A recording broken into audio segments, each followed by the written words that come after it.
Money in the Bank going down from Los Angeles on a very busy weekend in the WWE. Let's break it down. The ladder match is set after Monday Night Raw, and it just feels a bit underwhelming. I am sure match quality wise, like you got Penta, Chad Gable, and, under a mask, Seth Rollins, like you have talented performers in there. But think of where we were at the Elimination Chamber, where it was like, okay, well, this guy, he has a this and a this and a this and a da-da-da. Well, this guy has a da-da-da-da-da-da-da.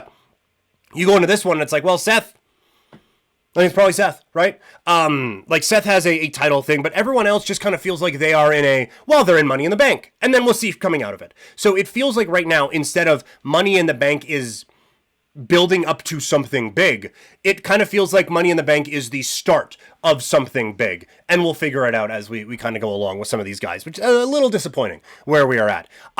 I do think that it's smart booking to put Cena and Logan Paul together against Jey Uso and Cody Rhodes. Mainly, like, you're getting a lot of cheers for John Cena, and that's not something you get with Logan Paul. So those two being combined together, I think actually makes sense on the John Cena side of things. I think the build-up for it has been okay. It was very rushed at Saturday night's main event, but it's a big match for Los Angeles, and you might need one more big push on Friday, but I think that there is at least a bit of anticipation for it, and I think there's a lot of interesting angles that can come out of this particular contest. The women's match, though, I think you have so many ways to go. Like, honestly, you could main event with this one, and I would be okay with it. They're not gonna, because, like, John Cena, but you could with them. I just think, like, almost everyone in it has a compelling story coming out if they get it, or not. Like, this is the one we talked about how, like, Elimination Chamber felt like a peak and it's not on the men's side. It feels like this has a lot of momentum going into it, and a lot of different, everyone has a bit of a story.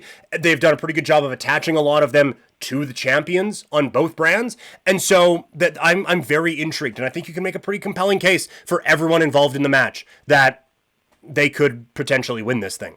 And then lastly, Lyra Valkyria, I think, is growing in front of our eyes. I think this feud with Becky has really helped her out a lot. She is not all the way there. She is far from a finished product, but she's so young and so talented, and we're starting to see more of the personality come out. It's not just Nelly Furtado, I'm like a bird. This is someone who actually has some fire, has a personality, and can kind of get it out of herself at times. So an exciting journey for a prospect here, and getting a lot out of this Becky Lynch feud. So just the overall bigger picture look at WWE Money in the Bank.